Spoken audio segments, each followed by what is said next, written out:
Nasaan na kayo ngayon? Ganito ka rin ba anak? Laging abala sa daily operations kaya hindi ninyo namamalayan kung gaano kalayo na ang narating ninyo?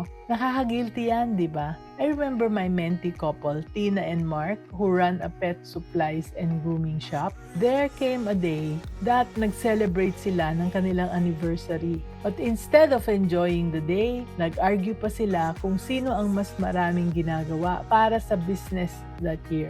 Nakakalungkot, di ba? Kaya I gently reminded them, hindi lang business milestones ang dapat nating i-celebrate. Kaya ang ginawa namin, we created the simple tradition. Every month, they would dedicate one evening para i-acknowledge yung mga challenges na na-overcome na nila together. Hindi lang sales data, but also yung kanilang mga times na nag-compromise sila para sa isa't isa. Yung mga sleepless nights na naging teamwork. Yung mga decisions na kahit na mahirap, nagkaisa pa rin sila. And after doing this consistently, napansin nila na mas naging grateful sila sa relationship nila. Hindi na nila nakikita yung partner as competition, kundi as best teammate nila sa buhay. Kaya anak, ito yung lesson. Your couplepreneur journey deserves celebration beyond profit and loss.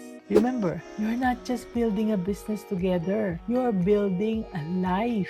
Kaya dapat talagang maging business-minded Pinoy. And if you are looking for the right direction for your business, get your copy of the Discover Your Business Calling book. Check the links in the comments.